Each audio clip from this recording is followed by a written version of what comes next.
Good morning. Today is Thursday, December 28th, 2023. Earlier, we noted that this Torah portion, the Parsha Vayechi, teaches us how to prepare for death. And so, reading this Parsha this week should be a reminder that each one of us should take care of the details in advance as much as is possible that will apply for us. I've shared with you before, it's considered a merit to purchase a burial plot, that a person should own that. We've spoken about the importance of medical directive forms and making sure that not only is it done in accordance with Jewish law and also in accordance with the government, but also that your children know your wishes about your medical care. Should you not be able, or should I not be able to make those decisions, your children know what they are and agree to uphold them, because in that eventuality that will be important. We've spoken about the importance of a halakhic will to make sure that the way I arrange my financial affairs should be in a way that, number one, of course, accords with Jewish law, and number two, prevents or at least minimizes any kind of arguing within the family over the inheritance. There too, very important that the family should know about it in advance so that they will respect and follow the instructions that are given. There's an idea that we've discussed of preparing an ethical will, and this is really what we see most in this week's Torah portion, to prepare messages for each family member, as Yaakov does. Yaakov prepares instructions and blessings to each person in his family. And it's also an opportunity, when learning this parsha, to learn about and to consider, to review the spiritual end of our lives. What happens? What do I have to do to prepare for it? And our tradition, starting with our Torah portion of Vayechi, has a wealth of wisdom on this subject. Another detail is that it is important to make sure that you have adequate life insurance for your situation in order to be able to provide for your family. Each person's needs concerning life insurance is different, but however it applies to you, it's important to take care of. Don't put it off. There's an interesting question that relates both to Jewish law and to Jewish thought. Rabbi Moshe Feinstein, the great authority in Jewish law of the previous generation, was asked the following question: is it permissible for a religious Jew to purchase life insurance, or is that seen as a lack of faith in God? If I have faith in God, that means that I have faith that God will provide for me.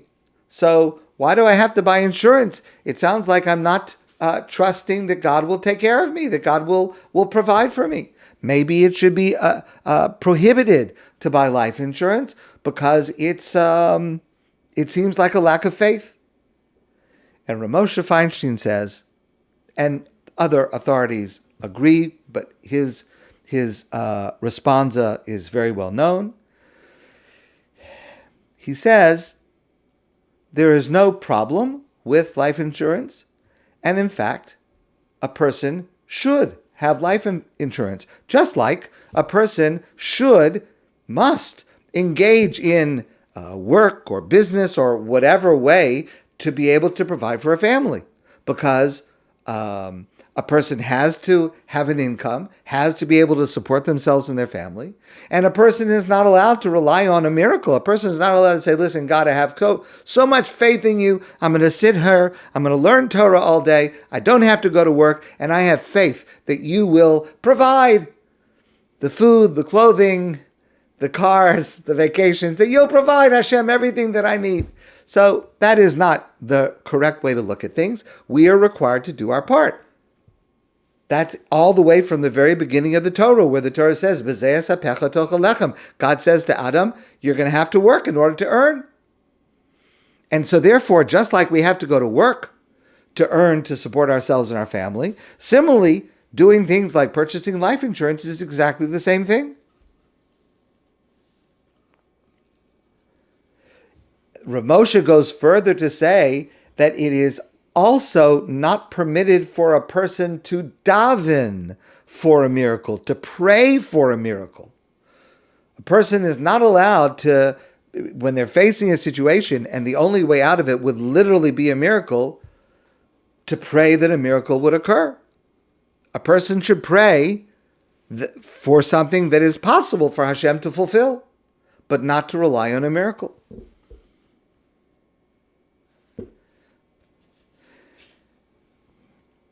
And therefore, Rabbi Moshe Feinstein writes, since in recent generations, this idea of purchasing life insurance has evolved, and it is a way both to provide for our own elderly years, as well as to provide for our families after our passing, it's something that is good, and it's something that is appropriate for each person who believes in God, who has faith in God, to have adequate life insurance. Of course, none of us knows when our day will come. The scenario in our Torah portion is that Yaakov knows that his end is coming, and he gathers his family. He gives them instructions. He gives them each blessings. And that's one scenario. But of course, none of us knows. There's a pasuk in Koheles, Ecclesiastes, Ein shilton biyom hamaves. We human beings have no control over the day of our death. And our rabbis and the Midrash tell us that, and therefore we do not always have the opportunity to plan ahead. Because when our moment of passing comes, it comes. It doesn't wait for us just because we didn't make the plans. It doesn't wait for us just because, I have one more thing I have to finish. Of course, we see this tragically.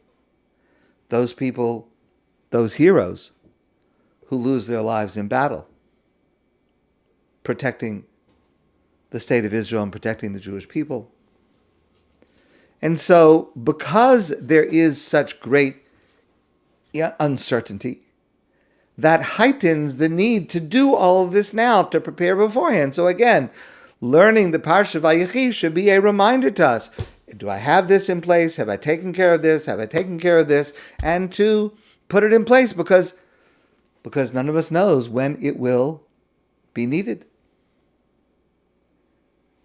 Now, in all of these preparations and in all of these thoughts about the end of our lives, we must constantly remind ourselves of the truth our Torah teaches, that this physical life on earth is the smallest part of life. It is when we pass away, that is the moment that our neshama, our soul, separates from our guf, our body. And it is just the body that is buried into the ground, the neshama, which is the essence of a person. Our neshama, our soul, is who we are. Our soul, our neshama, is eternal.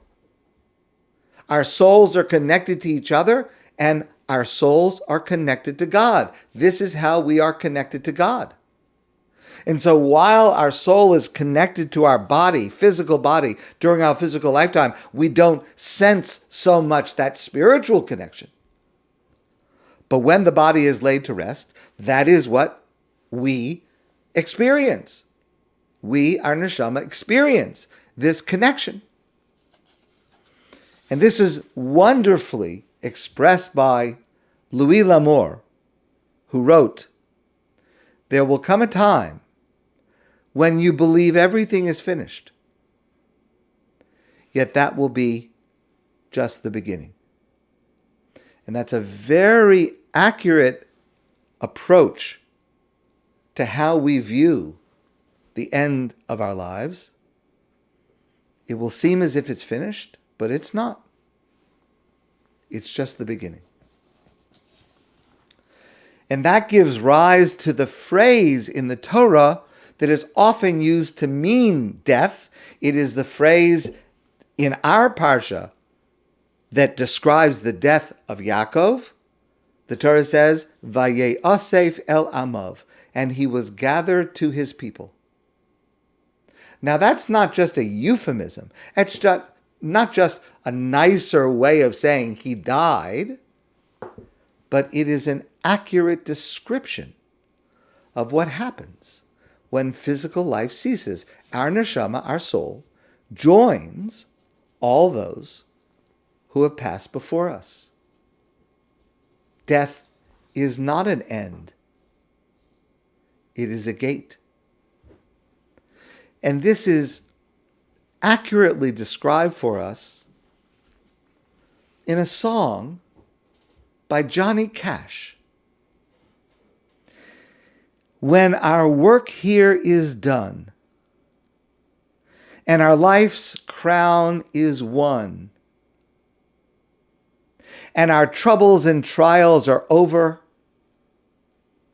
all our sorrow will end, and our voices will blend with the loved ones who've gone on before. This is what awaits us all. My friends, I wish you a great day, and I look forward to seeing you soon in person.